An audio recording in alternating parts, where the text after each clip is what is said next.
Welcome to another STAMPtember collaboration. This is Sherry Carroll for SimonsStamp.com with Aall Create, and we have a beautiful 6x8 stamp set, and these feature some really fun characters to build your cards. So I'll start off with this tree. There's also a dog holding a bell, and then if I turn this on the side, we have this little like 3-story house that climbs up the stairs. A cat with a magic wand. We have 25 and Xmas for your messages. And then if I turn this over, we have a fun little bird reading or singing from a book. This stamp set also has coordinating dies for all the imagery and words in the stamp set. I'm making a couple tags for my projects, and I'm using Tim Holtz watercolor cardstock with the smooth side. And I'll be using 2 of the images, so I have the tree down. I'll also be using that little 3-story house with the stairs, and I'm placing these down to where I have enough room to die cut later. I'll be stamping and clear embossing, and the first thing I want to do is to rub my paper down with the Simon Says Stamp anti-static tool. And next I'll ink this up with the Simon Says Stamp VersaFine Clear ink, and this is Nocturne. And I'm going to make sure I get this really well covered before I stamp it onto my paper. I do like to try to do this once if I can, so I have a really nice crisp image. So I'll go ahead and shut the door, and then I'll press this down really well with my fingertips. And then I can open the door to check my image, and without re-inking, I'm going to go back over these areas and just press it a little harder so that I have a clear, crisp image. To seal up my ink and get it ready for watercoloring, I'm using the Simon Says Stamp Fine Detail Clear Embossing Powder.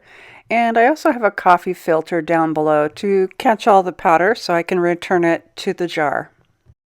I've completely covered the images with the powder, tapped off the excess, and here I'm using my heat tool to heat up that embossing powder until it turns shiny. And now I'm adding the dies and a little bit of tape so I can run this through my die cut machine. And when I'm done, I have my tree, and you can see where I have that nice embossed ink, and these will be great wells to hold my watercolor ink. So speaking of ink, I'm going to do something different that I don't think I've shown before, but I'm going to be using Tim Holtz Distress Ink Reinkers as my ink, and I'm only putting down a drop how far 1 drop of ink will take us.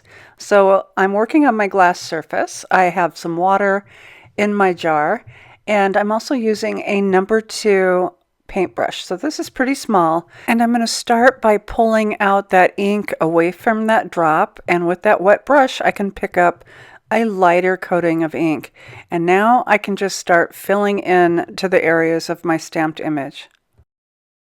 The advantage of working with the distressed reinkers like this is you have really concentrated color, and once you water it down a little bit, you have lighter tones, and you can always go back in closer to that original dot of ink and pick up some more saturated color. As I start working into my image, I do like to do 1 color at a time, and I want to make sure that I'm painting in areas that don't touch each other so it won't pull or drag. So I'm going to pick up more color, and I'm also going to go in and do some really concentrated fine work around the door of this little house. And next I'm going to start adding some green. There's a little tree at the top. And once again, I'll just add 1 drop of Rustic Wilderness. And also I'll be using some Peacock feathers to give me a little bit of blue. My first color was Walnut Stain. I'll rinse off my brush a little bit, and I'll dip it into the Rustic Wilderness and pull that out a little bit. And now I can start painting my little green tree. And then I'll be adding in a little bit of the peacock feathers, and I'll be dropping this in just a few areas of the tree to give it a little bit of a variation in color. And now I'm working on the tree next to the little house, and I've watered this down quite a bit, and I'm adding in some green to all the areas of the tree. Some of the areas I can go back in and add a little bit of more concentrated color just to give it a rounded look. So I'll have the darker color at the sides and under some of the little Christmas balls, just to give it some variation and depth. My next color is Abandoned Coral. For my reds, I didn't want a really dark red. I wanted a more whimsical red, and the Abandoned Coral does so nicely. So again, I'll clean off my brush and I'll pull that away, and then I'll work with that ink on my table. And now I can add some highlights and color to my tree and also to the little house. As I've continued to paint, I've also added in some Fossilized Amber for my yellow and also Kitsch Flamingo for some pink. And as you can see, these are still the same drops of ink. I haven't added any more to all those other colors. So a little bit of ink goes a really long way.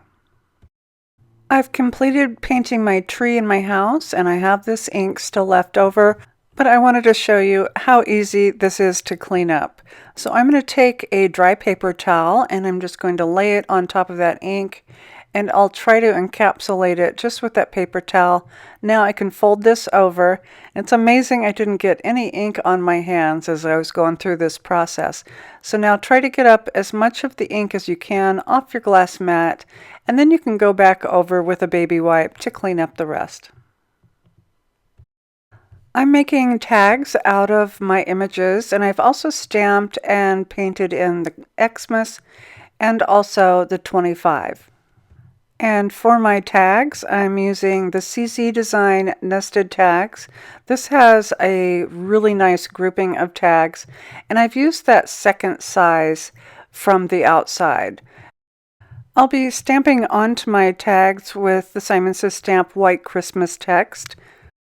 And once I've removed that from the packaging, I'll be placing it onto the door of my Misty. And next I can place one of my tags inside, and I do have my craft tacky mat on the inside, and that'll hold my tag in place when I go to stamp. I'll be clear embossing this, so I want to run over my tag with my anti-static tool first. And next I'll ink up the center portion of my large 6x6 stamp with some Simon Says Stamp clear ink. I'll shut the door and I'll press this down really well to make contact with the tag. And then I can sprinkle the entire tag with the Simon Says Stamp Detail Clear embossing powder. And then heat set it with my heat tool until all of the embossing becomes shiny. I've stamped and embossed both of my tags, and I'm going to be using peacock feathers since it'll match some of my painting, but I'll be coloring each of the tags in a little bit different way. So this first one I'm holding down with a paper towel so I don't get any smudges from my fingers, but I'm going to go from the top to the bottom and give myself a little bit of an ombre look, and this will be for my tree card. I typically start off really light and then work my way into a little bit darker color, but here I have a really nice light background for this tree and also the Xmas, which will sit down below in the white area. And for my second tag, I am working from the center out, and I want to make sure that I have a little bit of the blue peeking around that little house. And for both of my tags, I'm using some of the Simon Says Stamp foam tape, either in the squares or the roll. And I can place this just really center onto this tag.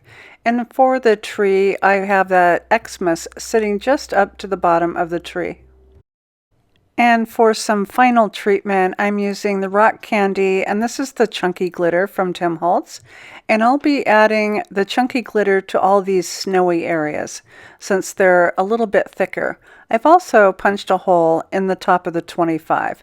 So as my glue, I'm using the Simon Says Stamp craft glue, and I'll place this in all the areas where I want the snow or the chunky glitter to be. And now I can just sprinkle the chunky glitter over the glue, tap off the excess, and I do have a coffee filter to catch all of my extra glitter so that I can replace it right back into the jar. For the snowy areas of my house, I'm adding in the craft glue, and for these areas I'll be using the regular Distress rock candy glitter, and I'll just sprinkle this on to all those areas of glue and tap off the excess. I've added a little bit of twine at the top, and I also included the 25 onto my house tag.